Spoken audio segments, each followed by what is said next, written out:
Hi friends, நம்ம விஜய் மல்லி ஸ்டோரியில் வந்து பார்த்தீங்கன்னா விஜய் சார் ஒரு பிளான் பண்ணார்னா நம்ம சுடரம்மா ஒரு பிளான் பண்ண போகிறாங்க. அது பண்ண வைக்கவும் போகிறாங்க அப்படின்னே சொல்லலாம். ஸோ அந்த மாதிரி தான் வந்து இனி ப்ரோமோஸ் வந்து வந்துட்டுருக்கான், எபிசோட்ஸும் போயிட்டுருக்கு அப்படின்னே சொல்லலாம். ஸோ அதுக்கு என் கார்டு போட்டு சீக்கிரமாக முடிங்க அப்படிங்கிறது தான் எல்லாரோட வியூவர்ஸோட எண்ணமும் கூட. ஸோ அதுக்காக நோக்கி தான் வந்து இன்னும் எபிசோட்ஸ் வந்து ப்ரோமோஸ் எல்லாம் இந்த மாதிரி காமிச்சிட்ருக்காங்க அப்படிங்கிற மாதிரி தோணுது. ஏன்னா வந்து பார்த்தீங்கன்னா போன எபிசோடை பொறுத்த வரைக்கும் மல்லியும் விஜயும் வந்துட்டு பிளான் பண்ணியிருக்காங்க.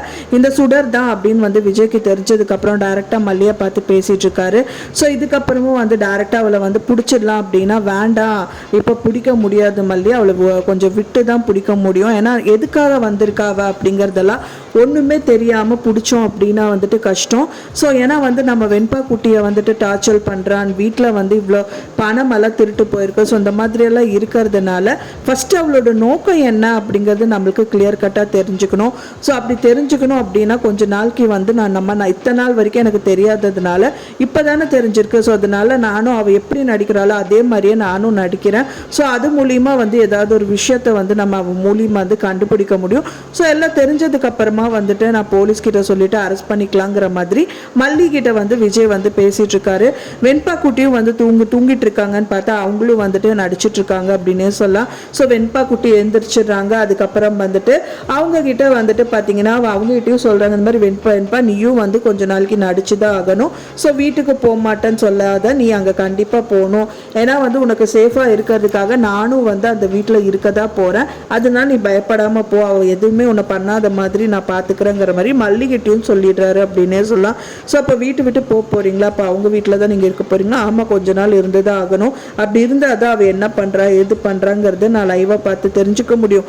ஸோ அதனால நிறைய விஷயங்கள் வந்து கேதர் பண்ணிக்கலாங்கிற மாதிரி விஜய் வந்து மல்லிகிட்ட சொல்கிறாங்க.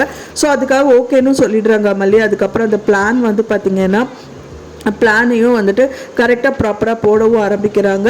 ஃபைனலாக வந்து பார்த்தீங்கன்னா மல்லி வந்துட்டு இப்போ அவங்க வீட்டில் வந்து விஜய் வீட்டில் வந்துட்டு ஆஸ் யூஷுவல் அவங்களோட ஒர்க்கை ஸ்டார்ட் பண்ணிட்டு இருக்காங்க. அந்த டைம் வந்து விஜயோட கையை பிடிச்சிட்டு இந்த ரேணுகா வந்து அவங்க வீட்டுக்கு வந்து என்ட்ரி கொடுக்குறாங்க. ஸோ அது என்ட்ரி கொடுக்கறதுக்கு முன்னாடியே வந்து கதிரேஷன் வீட்டில் விஜய் பேசியிருப்பாரு.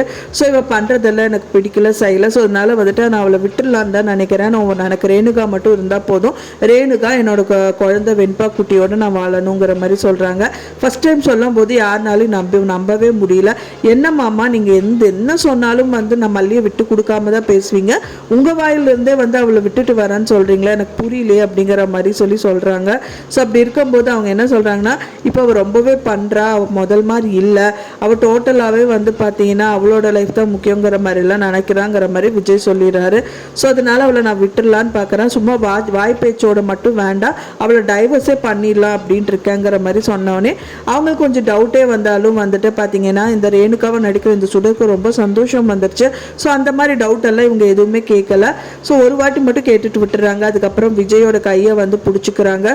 ஸோ கையை பிடிச்சிட்டு அவங்க வீட்டுக்கும் வந்தது மட்டும் இல்லாமல் மல்லிகிட்டையும் பேச ஆரம்பிக்கிறாங்க.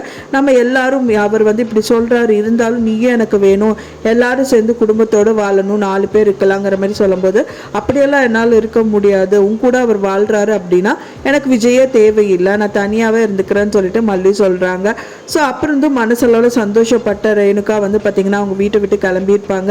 ஸோ அந்த டைம் வந்து பார்த்திங்கன்னா ஒரு பெரிய ட்விஸ்ட் கொடுக்குற மாதிரி விஜயும் மல்லியும் வந்து ஓடி பிடிச்சி விளையாண்டுருக்கிறது யாரோ ஒருத்தர் பார்த்துருப்பாங்க அப்படின்னு தான் நினைக்கிறேன். யார் பார்த்துருப்பாங்க? ஒன்றா வந்து ராஜி பார்த்துருப்பாங்க அப்படிங்கிற மாதிரி தான் எனக்கு தோணுது. ஏன்னா ராஜி தான் வந்துட்டு இந்த கூட்டத்துக்கு வந்து சப்போர்ட் பண்ணுற ஒரே பர்சன் அப்படின்னு சொல்லலாம். ஸோ ராஜி பார்த்துட்டு போயிட்டு இந்த ரகு கிட்ட வந்து சொல்லி அவங்க போலீஸில் இருந்து அவங்க அரெஸ்ட் பண்ணி கூட்டிகிட்டு போனவங்களை வந்து ரிலீஸ் பண்ண வச்சு கூட்டிட்டு வந்திருக்காங்க. கூட்டிட்டு வந்தது மட்டும் இல்லாமல் வந்து இந்த சுடர்கிட்ட பேச சொல்லியிருக்காங்க.